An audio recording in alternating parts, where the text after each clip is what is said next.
So this chapter is important. This is permutation and combination.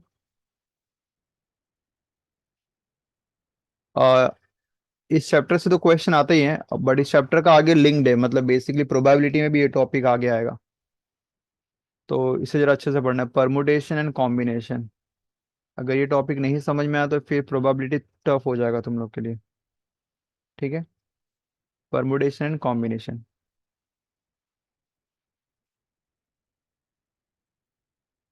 हाँ, यहाँ पे तुम्हें सबसे पहले पढ़ना है मल्टीप्लिकेशन रूल और एडिशन रूल। तुम्हारे पास क्या होता है? ठीक है, here we are finding the number of ways, we are finding the number of ways मतलब कितने ऑप्शंस अवेलेबल है, कितने तरीके अवेलेबल है। परमुटेशन डील्स विद अरेंजमेंट, जो मैं भी आगे इन डिटेल बताऊंगा, and combination deals with the selection. छोटा सा एग्जांपल बता दे रहा हूँ, अरेंजमेंट और सिलेक्शन में क्या डिफरेंस। सपोज मेरे पास तीन ऑब्जेक्ट है ए बी सी, और मैंने बोला इसमें से किसी दो ऑब्जेक्ट को मुझे अरेंज करना है। So I can arrange A B, even B A, मतलब अगर तुमने स्विच किया it is a new arrangement. तो ए बी बी ए हो सकता है, ए सी सी ए हो सकता है, बी सी और सी बी। टोटल मेरे पास out of these three letter, if I am taking two letter at a time, only two letters, so I can have that six different arrangement. But when it comes to the selection, तो अगर मैंने बोला कि मेरे पास A B C, if I am having three object A, B and C and I have to select two out of it, अगर उसमें से मुझे किसी दो को ही सिलेक्ट करना है, तो सपोज मैंने ए बी को सिलेक्ट किया, तो अगर मैंने बी ए लिखा तो A B and B A are the same thing, मतलब इसमें कोई नया सिलेक्शन नहीं, बस मैंने ऑर्डर चेंज किया। तो ऑर्डर चेंज करना is not a new selection. तो यहाँ पे ए बी और बी ए ये दो डिफरेंट सिलेक्शन है, बल्कि एक ही सिलेक्शन है। तो इसका मतलब ए बी और बी ए को जस्ट एक ही सिलेक्शन लिखेंगे एज ए बी। सिमिलरली अगर ए सी लिखा तो C A is also counted in this, और अगर मैंने बी कॉमा सी लिखा तो C comma B is also counted in this. तो सिलेक्शन में उसका अगर तुमने ऑर्डर चेंज किया तो it is not a new selection. हाँ, अरेंजमेंट में it will be a new arrangement, but selection में तुम्हें नया सिलेक्शन होने के लिए कम से कम एक एलिमेंट चेंज होना चाहिए। जैसे ए बी है तो A C is a new selection. तो सिलेक्शन में we have just three possibility, three ways. तो one is an arrangement, the other is an selection. तो पूरे टॉपिक्स में यही पढ़ना है, बट इसके पहले तुम्हें पढ़ना है what is and what is और।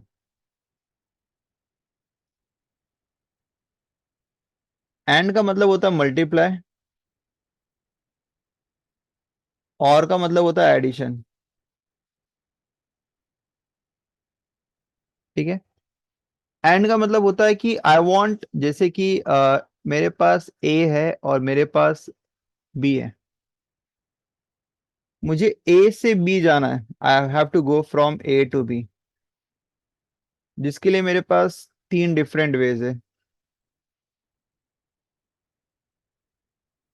से the routes are P Q and R, so I can go from A to B via P, via Q and via R। तो मुझे ये बोला है कि मुझे रिटर्न जर्नी करना, means I have to go from A to B and then I have to go from B to again comes back to A. तो मतलब मुझे ए से स्टार्ट करना है जर्नी और ए पे ही खत्म करना है। तो ए से बी पे जाना है, देन बी से अगेन ए पे आना है। तो how many ways are possible, how many ways are possible, मुझे वो सब पॉसिबल वे निकालने हैं। तो रूल ये है कि सबसे पहले मैं पता करूंगा ए से बी जाने के लिए कितने ऑप्शन है। तो ए से बी जाने के लिए I have three option, via P, via Q and via R. So from A to B, if I'm going, I have three ways or three options. And from B to again A, I have to back to A, मतलब from B से अगर A आना है तो again मेरे पास तीन options है। तो मुझे A से B जाने के लिए रूट एक ही चूज करेंगे, बट तरीके कितने हैं, option. So we always write the option. मैं तीनों वे से नहीं जाऊंगा, मेरे पास तीन ऑप्शन है, बट आई विल प्रेफर जो भी मुझे लगता है। जाना सिर्फ एक ही रूट है बट ऑप्शंस कितने हैं? 3। सिमिलरली बी से ए आने के लिए रिटर्न जर्नी में मेरे पास 3 ऑप्शन है। अब ध्यान सुनो, मुझे ए से बी जाना और बी से ए रिटर्न आना, मतलब मुझे ए से बी जाके फिर रिटर्न आना, मतलब जाने के लिए मुझे एक पाथ चूज करना जो कि कंपलसरी है, एंड आने के लिए भी मेरे को एक पाथ चूज करना वो भी कंपलसरी है। मतलब I want this and this, मतलब मुझे दोनों चाहिए। एंड का मतलब होता है when you required both the things, when you required both the things, मतलब ए वाला रूट भी चाहिए और बी वाला रूट भी चाहिए। मतलब जाने के लिए मेरे पास 3 ऑप्शन है और इवन आने के लिए मेरे पास 3 ऑप्शन है। So in that case we always multiply, and means multiply. So 3 into 3 we will have 9 ways, we will have 9 ways. So and का मतलब होता है कि मुझे ये जो 3 रूट है ये भी चाहिए और ये जो 3 रूट है ये भी चाहिए, बिकॉज जाने के लिए मेरे पास 3 ऑप्शन है, I will choose only one, but I am having 3 option. And आने के लिए भी मेरे पास 3 ऑप्शन है। वेयर एज अगर मैं और में आऊं, और में आऊं तो समझो कि मेरे पास ए से बी जाने के लिए मेरे पास 3 ऑप्शन है, 1, 2 और 3।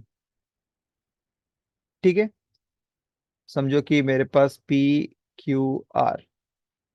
अब मैं इसमें मेरे पास ए से बी जाने के लिए दीज ऑल आर सपोज कि लैंड ट्रांसपोर्ट है, ए टू बी। ठीक है, अब मेरे पास अगर वाटर ट्रांसपोर्ट का भी ऑप्शन है मेरे पास, ठीक है, और मुझे ए से बी जाना है, बी से ए नहीं, ए से बी ही जाना है, तो I am having 2 more transport from A to B via the other route. These 3 are land transport and these 3 are water transport. Suppose यहाँ पे S और T है और मुझे A से B ही पहुंचना है, तो मेरे पास अभी ऑप्शन है A से B जाने के लिए I can go via land transport से वी हैव 3 वेज, एंड मेरे पास A से B जाने के लिए we have 2 more ways via water transport. तो मेरे पास ये जो 3 और 2 है मुझे दोनों एक साथ नहीं चाहिए। और का मतलब या तो ए से बी जाने के लिए 3 रूट चूज करूं, और ऑप्शन है मेरे पास कि मैं ऊपर के 2 रूट भी चूज कर सकता हूं। मतलब मेरे पास ये नहीं कि मुझे दोनों एट ए टाइम चाहिए। आई कैन यूज इधर फ्रॉम ए टू बी जाने के लिए 3, दैट इज लैंड ट्रांसपोर्ट। और का मतलब होता है कि मुझे एट ए टाइम दोनों नहीं चाहिए, कोई भी एक रहेगा तो भी चलेगा। इधर लैंड ट्रांसपोर्ट से एक ऑप्शन मिला तो भी चलेगा, या वाटर ट्रांसपोर्ट में से कोई एक ऑप्शन मिला तो भी चलेगा। ठीक है, दोनों में से कोई भी एक रहेगा तो भी चलेगा, दोनों होना कंपलसरी नहीं, बट एंड में क्या होता है, दोनों कंपलसरी होता है। तो जहां पे भी और है, और का मतलब जहां पे भी तुम्हारे पास ऑप्शन अवेलेबल है, पहले मेरे पास 3 ही ऑप्शन थे जाने के लिए, अब 2 ऑप्शन और बढ़ गए, तो जहां पे भी ऑप्शंस रहते कि मेरे पास ये भी पॉसिबिलिटी है, तो देयर वी डू एडिशन। तो 3 + 2 5, and we write as A और बी, मतलब मेरे पास ये भी ऑप्शंस अवेलेबल और ये भी options available, and in first case we have A and B. And का मतलब होता है कि मुझे दोनों ही चाहिए, ए भी चाहिए और बी भी चाहिए। ठीक है, तो ये तुम्हारा फर्स्ट है एंड और का डिफरेंस। जैसे, is that clear what is and and what is और? तो जहां पे भी क्वेश्चन में मैं आगे जहां पे भी वर्ड एंड यूज करूंगा समझ लेना वहां पे हमें मल्टीप्लाई करना है, और जहां पे और यूज करूंगा वहां पे एडिशन करना है। मोस्टली जो भी सम्स है वो एंड बेसिस पे ही है, और के सम्स जब आएंगे तो वहां पे कहीं ना कहीं वर्ड एटलीस्ट या एटमोस्ट लिखा रहेगा, जो कि आइडेंटिफाई करना इजी है। अगर एटलीस्ट या एटमोस्ट नहीं लिखा है तो और करके लिखा रहेगा। ठीक है, अब थोड़ा सा इसको और और मैं भी जब एक्सरसाइज पढ़ाऊंगा तो मैं ये चीजों को और ज्यादा एक्सप्लेन करूंगा इसमें। ठीक है, factorial, this is a new concept, वैसे मोस्ट ऑफ को तो पता रहेगा। This is used in permutation and combination, factorial sign. Factorial को लिखने के लिए suppose I am having any number, कोई भी नंबर रहेगा, फैक्टोरियल का साइन आगे एक्सक्लेमेशन साइन दे दो। समटाइम्स इसको ऐसा भी लिखते हैं, दोनों वैलिड है, दोनों ही फैक्टोरियल है। This is n factorial, this is also an factorial. किसी का भी फैक्टोरियल कैसे निकालते हैं? फैक्टोरियल हमेशा याद रखना पॉजिटिव इंटीजर्स का ही होता है, मीन्स सिर्फ होल नंबर का ही फैक्टोरियल तुम निकाल सकते हो। जैसे किसी नंबर का निकालना से 3 फैक्टोरियल, क्या होता है, हमेशा इसको उल्टा मल्टीप्लाई करो, डिसेंडिंग ऑर्डर। सेम नंबर से स्टार्ट करो जब तक कि 1 ना आ जाए, that is 3 into 2 into 1। If it is 4 factorial तो it is 4 into 3 into 2 into 1 and so on. Standard result है 0 फैक्टोरियल इज 1 होता है, और नेगेटिव नंबर का फैक्टोरियल होता नहीं है, और फ्रैक्शन या डेसिमल का भी नहीं होता। मतलब जनरली फिर जो स्टार्ट होगा 0 फैक्टोरियल इज 1, ये तो स्टैंडर्ड है। इसके बाद 1 फैक्टोरियल अगर निकालना रहेगा तो 1 को एक ही बार मल्टीप्लाई करेंगे because it is and number. फिर अगर 2 फैक्टोरियल निकालना रहा तो मल्टीप्लाई करो 2 into 1, that is 2। Then similarly 3 factorial, 4 factorial and so on. तो हमेशा किसी भी नंबर का अगर तुम्हें फैक्टोरियल निकालना है तो it should be, you have to multiply, you have to start from that number till 1 comes, descending order में मल्टीप्लाई करते रहना है। फैक्टोरियल का एक रूल भी है, जैसे भी मैंने यहाँ पे 8 फैक्टोरियल लिखा, सो I can right 8 into 7 into 6 into 5 into 4 into 3 into 2 into 1। तो ये पूरा नंबर जो भी रहेगा कैलकुलेटर से मल्टीप्लाई करेंगे and you will be having what ever answer comes. But certain rules है इसके भी कि as per the question need तुम्हें 8 फैक्टोरियल को पूरा 1 तक लिखने की जरूरत नहीं है। You can stop at any place, कहीं भी तुम स्टॉप कर सकते हो। जैसे कि मुझे बोला गया क्वेश्चन में अकॉर्डिंग टू द नीड 5 पे स्टॉप करो, तो मैं 8 फैक्टोरियल को ब्रेक करूंगा तो 8 into 7 into 6 into 5, जिस पे भी स्टॉप करेंगे there you have to put factorial sign, there you have to put factorial sign. ठीक है, तो तुम 5 पे स्टॉप हो।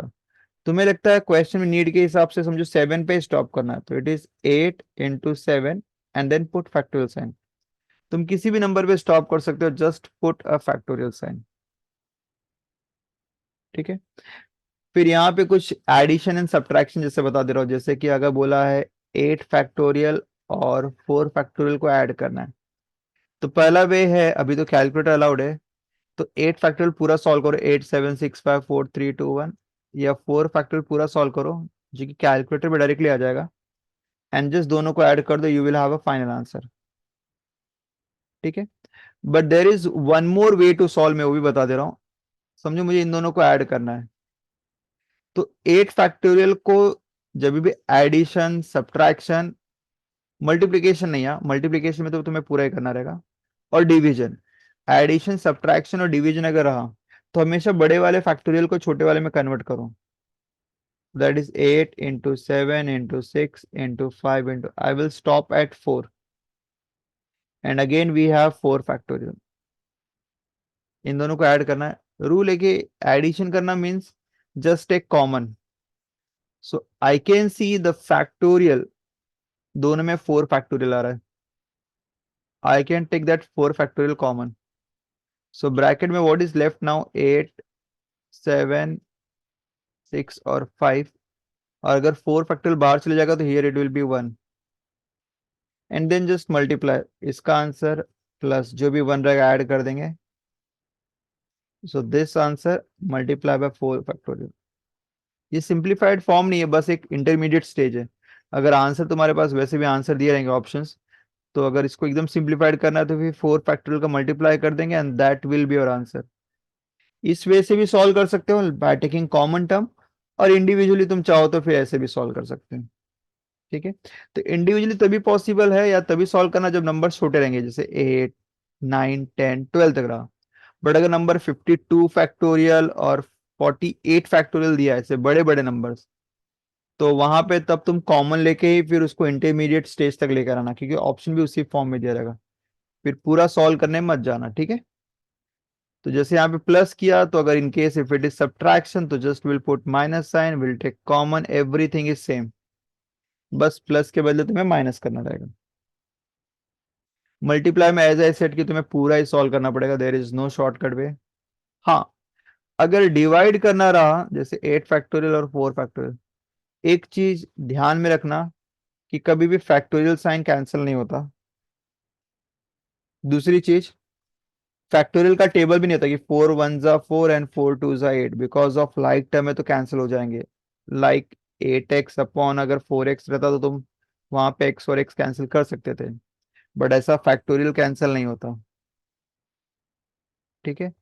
हाँ, तो 8 और 4 ऐसा टेबल में नहीं कटेगा। हाँ, अगर कैंसिल करना रूल है कि दोनों में जो बड़ा रहेगा उसको चेंज करो छोटे वाले में, तो I just change 8 factorial in 8, 7, 6, 5 and 4 factorial, and denominator also we have 4 factorial, so both will get cancelled. 8, 7, 6, 5 and just multiply them,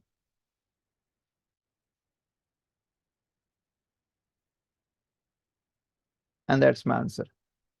so divide करने में, अब पूरा करने जाओगे तो शायद थोड़ा टाइम कंज्यूम हो जाएगा, पूरा आंसर निकाल के डिवाइड करो।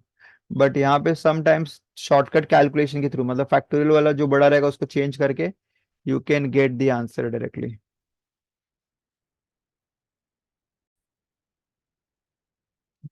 जिससे मैंने तुम्हें बताया नंबर में फैक्टोरियल होता है और उससे तुम कहीं भी स्टॉप कर सकते हो। लाइक जैसे मैंने 8 का एग्जांपल लिया था और मैंने इसको सॉल्व करके 4 पे स्टॉप किया था। इन द सेम पैशन, अगर नंबर के बदले अगर लेटर भी आ गए तो हम लोग उसको भी छोटा कर सकते हैं। Suppose I am writing n+5, समझो मेरे पास फैक्टोरियल है। कभी अगर कोई भी नंबर आएगा तो मुझे पता है 8 फैक्टोरियल है, और मैं अगर इसको स्टॉप करना चाहूँ टिल एंड तक, तो मुझे लास्ट में इसको सॉल्व करने के बाद 8 × 7 × 6 × 5 करके लास्ट में कहीं ना कहीं 1 तो आएगा ही आएगा, और जहां मुझे स्टॉप करना है 8 के बदले अगर ये 18 फैक्टोरियल भी रहा तो भी ये लिमिटेड है कि लास्ट में कहीं ना कहीं 1 तो आ जाएगा, we will have 18 terms. But in case अगर मेरे पास लेटर आ गए, सो लेटर में तुम्हारे पास कोई एन टर्म नहीं होता, इसको तुम इनफाइनाइट टर्म्स तक कंटिन्यू कर सकते हो, बिकॉज उस लेटर की वैल्यू मुझे नहीं पता। तो उस लेटर का लिखने का वे क्या, मैं एक बार लिख देता हूँ, फिर इनफाइनाइट टर्म्स तो लिखना नहीं है, क्वेश्चन में मैंने बताया जैसा नीड रहेगा उसके हिसाब से चेंज करेंगे। तो suppose if it is n+5 factorial और मुझे इसको छोटा करना है, तो n+5 से ही स्टार्ट करेंगे, n+5 into n+4 into n+3 into n+2 into n+1 into n। देखो मैं एक एक लेस करते क्या, क्योंकि फैक्टोरियल निकालते हो तो हमेशा एक एक नंबर लेस होता है, 8 के बाद 7 के बाद 6 के बाद 5। So like in the same way n+5 एक लेस करेंगे तो n+4, 3, 2, 1, फिर n। बट इसी पे स्टॉप नहीं करेंगे, it can go continue, n के बाद फिर स्टार्ट होगा n-1, n-2, n-3 and it will B so on, there is know like की 1 टर्म आने वाला है। ठीक है। सो फिर according to the question will check कि कहाँ पे इसको स्टॉप करना है। ये ऐसे क्वेश्चन में जहां पे तुम्हें n की वैल्यू फाइंड आउट करने के लिए पूछेंगे, जैसे भी मैं इसके बेसिस पे एक सम सॉल्व कर रहा हूँ। जैसे यहाँ पे तुम्हें लिख के दिया है n+3 factorial is equal to 110 into n+1 factorial, ये क्वेश्चन दिया हुआ है। और क्वेश्चन बोला है फाइंड n।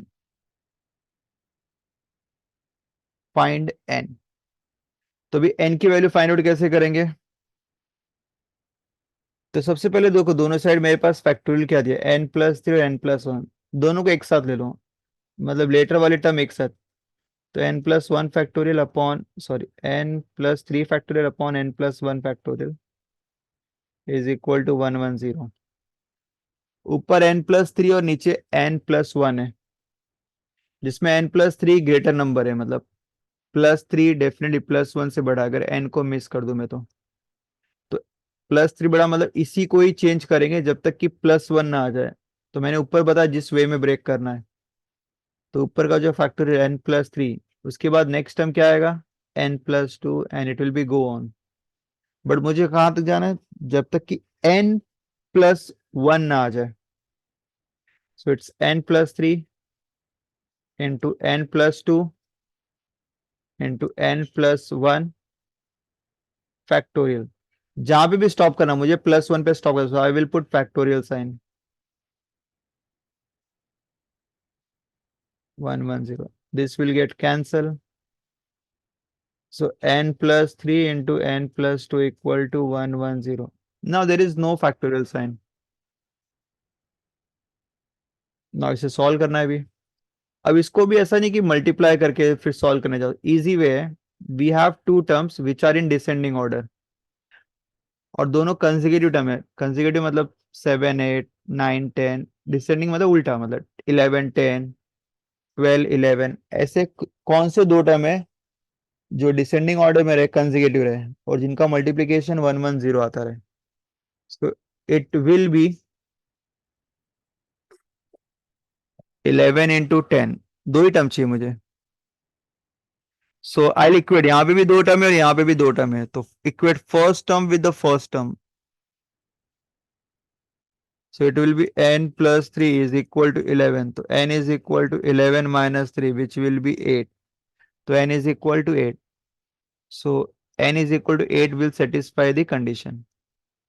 ठीक है, तो this is all about the factorial, छोटा सा कंसेप्ट था मैंने सिखाया, which we are going to use in, as I said, permutation and combination.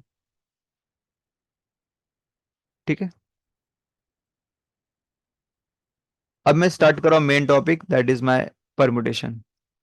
Permutation as the name suggest, मैंने पहले भी बताया था स्टार्ट ऑफ द सेशन में, permutation means we are arranging the thing, we are doing arrangement, we are doing arrangement. थोड़े examples और ले लेता हूं। अब यहां से मेरा फर्स्ट हाफ स्टार्ट हो रहा है, परमुटेशन। परमुटेशन का फॉर्मूला है that is N P are. P stands for permutation. Permutation के लिए तुम्हें दो चीज पता होनी चाहिए, या दो चीज गिवन रहेगी, एक एन दिया रहेगा और एक आर दिया रहेगा। एन का मतलब होता है total number of object, n is total number of object.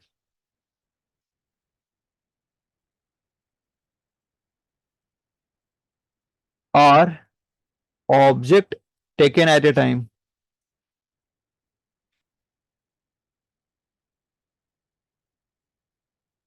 So we have n and we have r. So n P r का फॉर्मूला है that is n factorial upon n minus r factorial. ये formula है permutation का। तो n P r का formula है n factorial upon n minus r factorial. ठीक है, पहले मैं कुछ एग्जांपल्स लेके एन और आर का इसका इवेल्युएशन कैसे करते हैं मैं बता दे रहा हूँ। समझो क्वेश्चन में बोला इवेल्युएट 7p2, तो मतलब मेरा एन की वैल्यू 7 है और पी की वैल्यू 2 है। हमेशा इसके लिए कंडीशन देखो कि जो एन रहेगा या तो ग्रेटर देन और इक्वल टू आर रहेगा एवरी टाइम। मतलब आर हमेशा एन से छोटा ही रहेगा, मे बी एन के इक्वल हो सकता है। ठीक है, हमेशा आर हमेशा एन से छोटा या एन के इक्वल होगा, तो इसका मतलब ऊपर की वैल्यू हमेशा बड़ी रहेगी और नीचे की वैल्यू हमेशा छोटी रहेगी। सम केसेस में इक्वल हो सकते हैं, बट आर कभी भी एन से बड़ा नहीं हो सकता। तो let's start with the formula.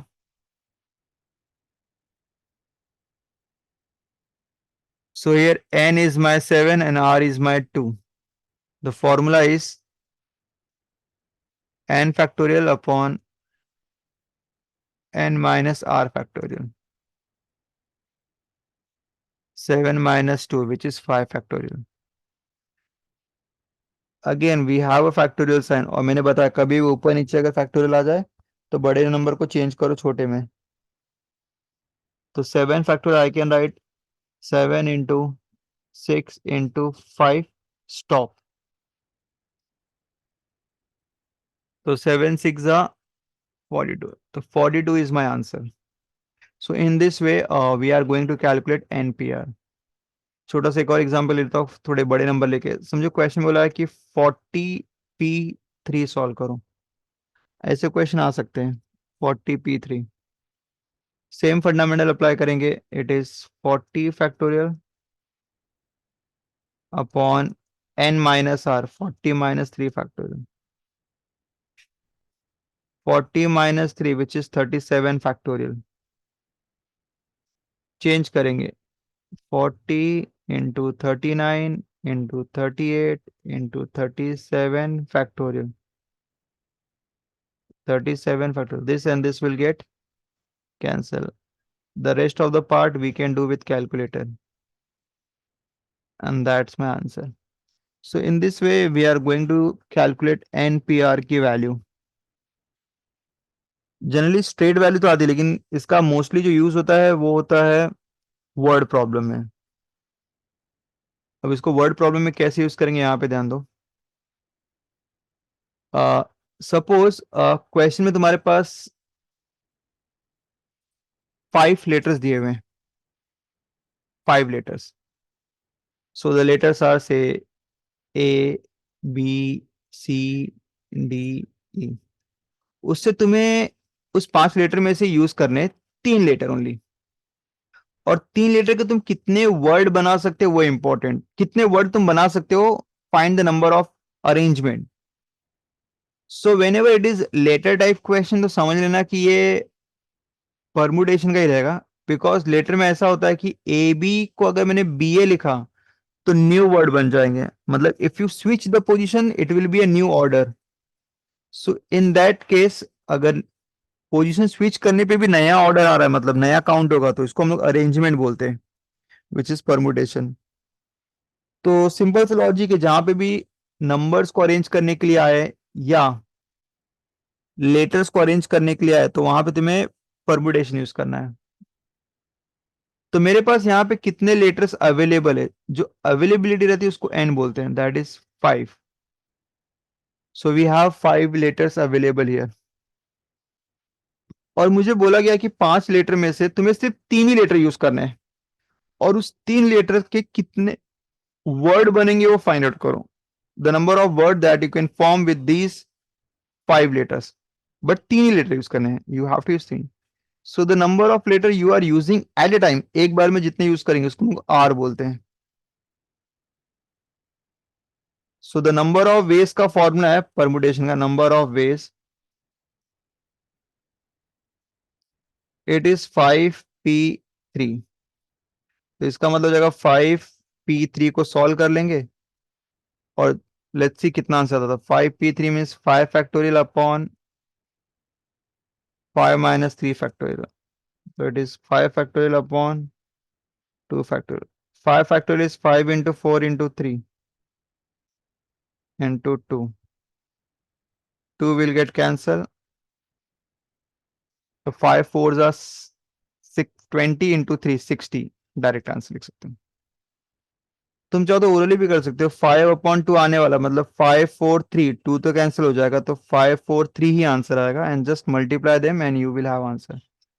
So with this 5 letters अगर मुझे 3 3 लेटर के वर्ड बनाना है, जैसे मैंने ए बी सी लिखा या बी ए सी लिखा या बी सी डी लिखा, बट जो भी यूज करूंगा ये 5 लेटर में से यूज करूंगा, ऐसे I can make 60 different words 3 at a time. But इसमें एक चीज ध्यान देना कि जब भी परमुटेशन अप्लाई होता है कोई भी लेटर रिपीट नहीं होता। रिपीट का मतलब it won't count as A B, मतलब ए रिपीट होगा इसमें नहीं आता। परमुटेशन में कभी भी कोई भी रिपीटेशन अलाउड नहीं है, it is based on non repetition. ठीक है, रिपीटेशन के आएंगे तो मैं बताऊं कैसे करना है। समझ, सपोज अगर सेम ही क्वेश्चन दिया है A B C D E, but instead of 3 letter I want to make 2 letter word, मतलब ए बी ए सी। अब कितने बना सकता हूं वो निकालने हैं। तो अभी कितने वेज या कितने डिफरेंट ऑप्शंस अवेलेबल है, तो इस केस में एन मेरा 5 अगेन सेम है, बस आर मेरा चेंज होगा, नाउ इट इज 2 ओनली। तो अब नंबर ऑफ वेज अगर निकालने कितने वेज पॉसिबल है, तो it is NPR, which is 5P2. We have 5 letter, but we are using 2 letter at a time. So now we'll solve 5P2, which is 5 factorial upon 5 minus 2, which is 3 factorial. 5 factorial is 5 into 4 into 3। तो 5 को 3 तक जाना मतलब 5 into 4 ही answer आएगा, because 3 वाला तो cancel हो जाएगा। तो आई can make just 20 different words. Possibility ये, जैसे मैंने यहाँ पे R3 लिया, दूसरा मैंने R2 लिया, पॉसिबिलिटी ये कि I can choose all the 5 letter at a time. मैं पांचों के पांचों लेटर भी यूज कर सकता हूँ। तो in this case r is my 5। तो नंबर ऑफ वेज कितने बन सकते हैं? 5p5। तो फर्स्ट टाइम ऐसा हुआ कि ऊपर और नीचे नंबर सेम हो गए। चलो सॉल्व करते हैं। तो ऊपर होगा 5 फैक्टोरियल, नीचे हो जाएगा 5 - 5। 5 - 5 इज 0 फैक्टोरियल, एंड 0 फैक्टोरियल 1 होता है। तो answer is just 5 factorial. And 5 factorial is 5 × 4 × 3 × 2 × 1 and multiply all them together. तो यहाँ पे इससे एक फॉर्मूला भी डिराइव होता है कि अगर तुम्हारे पास ऊपर और नीचे सेम रहा 5p5, it becomes 5 factorial. If it is 6p6, then it will be 6 factorial. So the formula is, if it is n pn, so you can write just n factorial. तो इसका मतलब अगर मेरे पास 5 लीटर है and I want to use all the 5 liters, the arrangement is 5 factorial. Instead of 5, if we have 6 liter and I want to use all 6 liter at a time, मतलब मुझे सब के सब 6 liter यूज करने हैं, no repetition. So कितने different words बनेंगे? It will be 6p6. Out of 6, I am using all the 6 letter at a time, which will be 6 factorial. Just उस number का factorial डालो, that's it. तो it will be 6 × 5 × 4 × 3 × 2 × 1. तो ये याद रख लो। तो अभी अगर आ गया तो सीधे याद रखना कि जितने भी लेटर्स दिए हैं और सबके सब अगर मुझे यूज करने हैं टू मेक दैट वर्ड, तो it will be just n factorial. ठीक है। अब इसमें समझो कि अगर लेटर रिपीट हुआ तो फिर कैसे करेंगे। तो मैं तुम्हें यहाँ पे एक मेथड बता, which is called as dash method.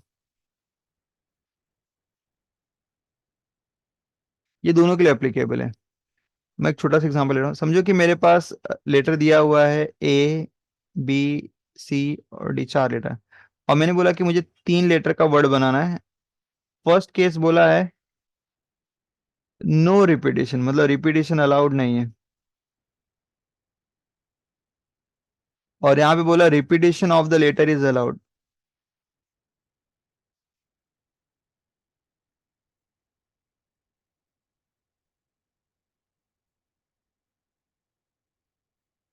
No repetition का मतलब होता है कि तुम्हें यहाँ पे लेटर को रिपीट नहीं करना है। इसका मतलब समझो कि मैंने ए लिखा, तो फिर से ए नहीं आएगा, फिर बी सी डी में से कोई भी ले सकते हो। चलो सी और बी, तो एक नया वर्ड बना। फिर बी ए सी, ये नया वर्ड बना। सी बी ए, ये नया वर्ड बना। ऐसे नए नए वर्ड बनते रहेंगे, ए सी बी, ए बी सी ए। हाँ, ये तीनों को आपस में स्विच करोगे चलेगा, बट कोई भी लेटर जैसा बी, बी सी रिपीट नहीं करना कोई भी लेटर। तो ऐसे कितने सारे बनेंगे? तो एक तो वे मैंने बताया कि 4 लेटर है और तुम्हें 3 यूज करने, तो आंसर आएगा 4p3, जो कि सॉल्व करने पे वॉट एवर आंसर कम्स। दूसरा मेथड है डैश मेथड। इसमें क्या करते हैं, सबसे पहले चेक करो तुम्हारे पास अवेलेबिलिटी कितनी है, 4। डैश मेथड ये होता है कि तुम्हारे पास 3 लेटर चाहिए तो मेक 3 डैश, और हर एक पोजीशन के लिए कितने ऑप्शंस अवेलेबल है वो लिखो।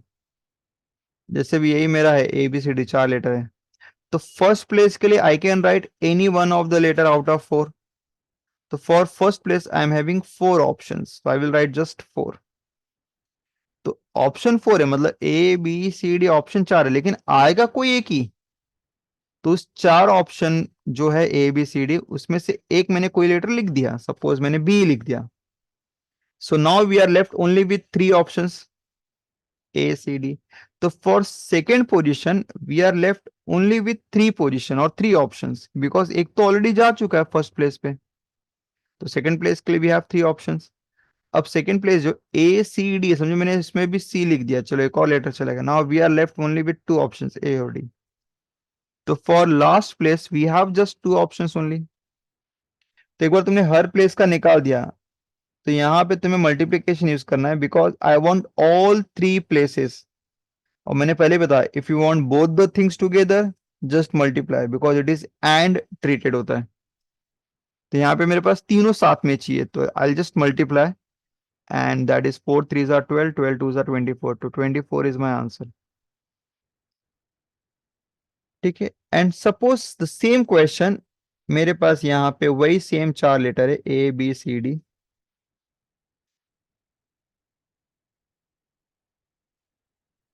बस इस केस में बोला है कि repetition is allowed, repetition is allowed, और मुझे वही 3 प्लेसेस ही लेने हैं।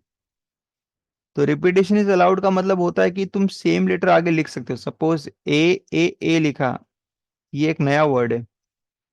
A लिखा, तो भी एक नया वर्ड है। ठीक है, तो ऐसे कितने सारे बना सकते हो? डेफिनेटली 24 से ज्यादा रहेंगे, because letter is not repeating. तो सबसे पहले will do again dash method. तो इसमें डैश मेथड में पहले फर्स्ट प्लेस के लिए जाएंगे, जैसे हम लोग इसमें कहते हैं। तो फर्स्ट प्लेस के लिए we have 4 option, ABCD। 4 option है, तो कोई एक लिख दिया, समझो C लिख दिया। सेकेंड प्लेस के लिए now we are left again with 4 option, क्योंकि मैं फिर से वो लेटर रिपीट कर सकता हूं। Again I am having 4 option.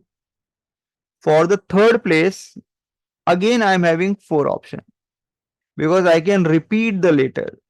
So it will be just 4 into 4 into 4. Just multiply all together. We'll have 64 ways. तो रिपीटिशन रहेगा तो तुम्हें हर एक प्लेसेस पे सेम नंबर आएंगे।